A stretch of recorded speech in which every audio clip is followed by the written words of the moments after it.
Bismillahirrahmanirrahim. Assalamualaikum warahmatullahi wabarakatuh.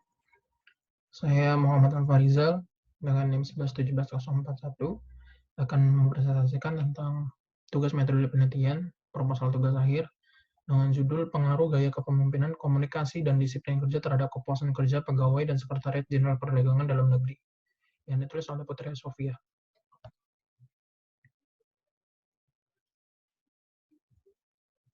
Pertama, di sini ada latar belakangnya. Di sini penulis menuliskan latar belakang sumber daya manusia, yaitu sumber daya yang digunakan untuk menggerakkan dan mensinergikan sumber daya lain untuk mencapai tujuan organisasi. Sumber daya manusia merupakan aset organisasi yang paling penting dan membuat sumber daya organisasi lainnya menjadi bekerja. Berdasarkan wawancara yang dilakukan kepada pimpinan, terdapat permasalahan pada pegawai yang tidak puas atas gaji yang tidak sesuai, tidak puas atas berita penghapusan jabatan, dan tidak puas akan perkembangan dirinya. Hal ini juga berkaitan dalam perilaku bawahan karena kebiasaan pemimpin yang kurang disiplin untuk datang ke kantor dan kurang tegas secara pimpinan dalam memimpin bawahannya. Lalu di sini ada rumusan masalahnya. Rumusan masalah dan identifikasi masalah ada 4.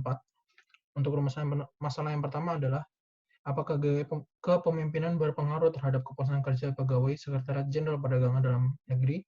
Yang kedua, adakah pengaruh komunikasi terhadap kepuasan kerja pegawai Sekretariat Jenderal Perdagangan Dalam Negeri. Yang ketiga, apa faktor yang dapat mempengaruhi disiplin kerja terhadap kepuasan kerja pegawai.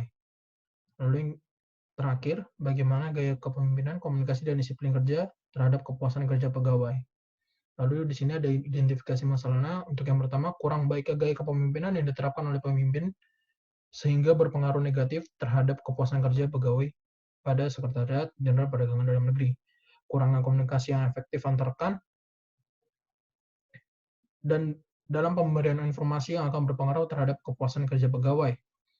Yang ketiga, kedisiplinan pegawai diduga mempunyai pengaruh terhadap kepuasan kerja pegawai pada Sekretariat Jenderal Perdagangan Dalam Negeri. Kurangnya kegiatan di luar pekerjaan dapat memotivasikan kepuasan kerja pegawai pada saat bekerja. Lalu di sini dalam dasar teorinya, penulis memberikan 4 kutipan dari para ahli. Yang pertama dari Hasibuan pada bukunya di halaman 170 tahun 2016. Lalu ada Pace and Fowles pada bukunya pada halaman 31 tahun 2014, Robin and Judge di bukunya di halaman 79 tahun 2013, dan Singo Di Mejo dalam Edi Sutrisno tahun 2016 pada bukunya di halaman 86. Yang pertama di sini Hasibuan menyatakan bahwa gaya kepemimpinan adalah cara seorang pemimpin mempengaruhi perilaku bawahan yang bertujuan untuk mendorong gairah kerja, kepuasan kerja, dan produktivitas karyawan yang tinggi agar dapat mencapai tujuan organisasi yang maksimal. Di sini dimensinya kepemimpinan otoriter, kepemimpinan delegatif, dan kepemimpinan partisipatif. Lalu menurut Passy dan Fowles, komunikasi adalah pertunjukan dan penafsiran pesan di antara unit-unit komunikasi yang merupakan bagian dari suatu organisasi tertentu. Dimensinya adalah komunikasi ke bawah, komunikasi ke atas, komunikasi horizontal, komunikasi lintas saluran, komunikasi pribadi. Lalu menurut Robbins dan Judge menyatakan bahwa kepuasan kerja dapat didefinisikan sebagai perasaan positif terhadap pekerjaan mereka yang dihasilkan dari evaluasi karakteristik. Seseorang dengan tingkat kepuasan kerja yang tinggi memegang perasaan positif terhadap pekerjaan mereka, sementara orang yang tidak puas memegang perasaan negatif terhadap pekerjaan mereka. Dimensinya adalah pekerjaan itu sendiri, gaji saat ini, kesempatan promosi, pimpinan, rekan kerja, dan kondisi kerja. Menurut Singo Di Mejo dan Edi Sutrisno, bahwa disiplin adalah sikap, kesediaan, dan kerelaan seseorang untuk mematuhi dan menaati norma-norma peraturan yang berlaku di sekitarnya. Dimensinya adalah taat terhadap aturan waktu, taat terhadap peraturan perusahaan, taat terhadap aturan perilaku dalam pekerjaan, taat terhadap peraturan lainnya. Lalu di sini ada kerangka pemikiran dan hipotesis yang sudah dibuat oleh penulis.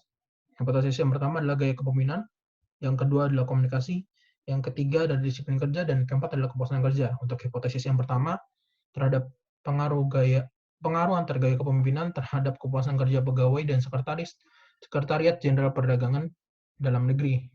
Hipotesis yang kedua, terdapat pengaruh komunikasi terhadap kepuasan kerja pegawai dan Sekretariat Jenderal Perdagangan Dalam Negeri. Hipotesis yang ketiga, terdapat pengaruh disiplin kerja terhadap kepuasan kerja pegawai. Hipotesis keempat, terdapat pengaruh gaya kepemimpinan, komunikasi, dan disiplin kerja terhadap kepuasan pegawai. Di sini ada metode penelitiannya. Jenis penelitiannya di sini adalah kuantitatif. Jenis datanya adalah data primer. Data primer data yang diperoleh penelitian secara langsung dari tangan pertama. Populasi dan sampelnya populasi dilakukan sebanyak 50 pegawai pada Sekretariat Jenderal Perdagangan Dalam Negeri dan sampel sama dengan populasi. Teknik pengumpulan datanya adalah menggunakan field research, atau angket atau kuesioner tertutup skala Likert. Pengolahan datanya menggunakan SPSS 22.0. Berikut adalah hasil penelitiannya.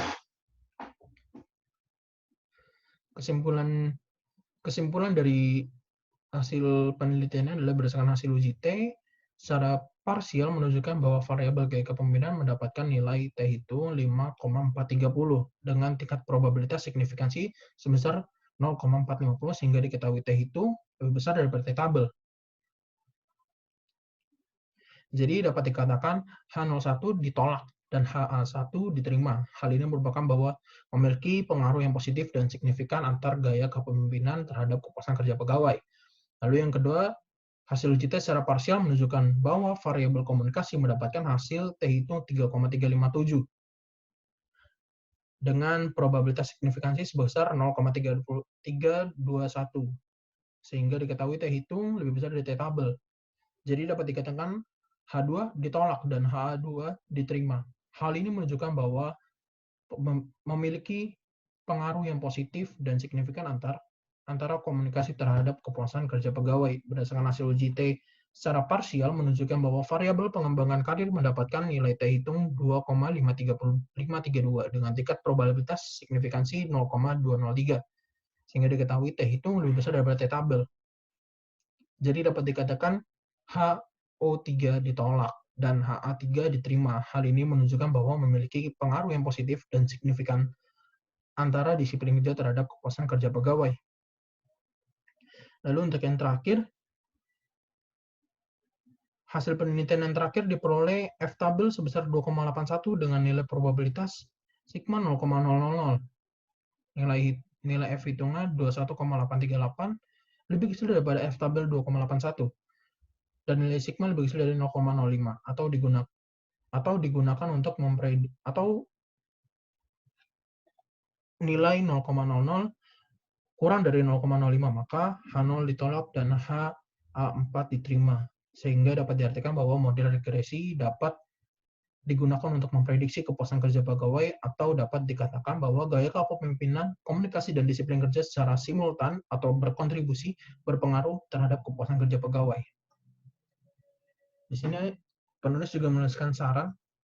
Saran yang pertama, waktu dalam bekerja harus diperhatikan. Karena dari hasil penelitian, indikator tersebut memiliki nilai terendah. Waktu bekerja yang lebih dari 8 jam menyebabkan disiplin kerja pegawai menurun.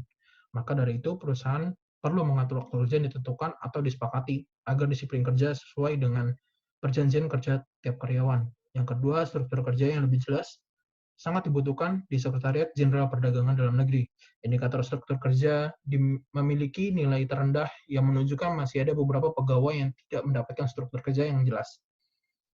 Untuk itu perusahaan perlu memberikan struktur kerja yang sesuai dengan profesi masing-masing.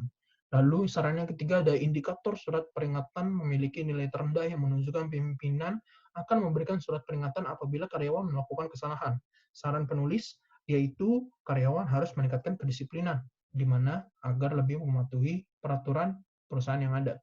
Lalu saran yang terakhir, bagi pembaca dan peneliti selanjutnya, hasil penelitian bisa dijadikan referensi untuk peneliti yang akan dijadikan referensi untuk peneliti selanjutnya dapat menggunakan variabel motivasi dan kinerja kerja.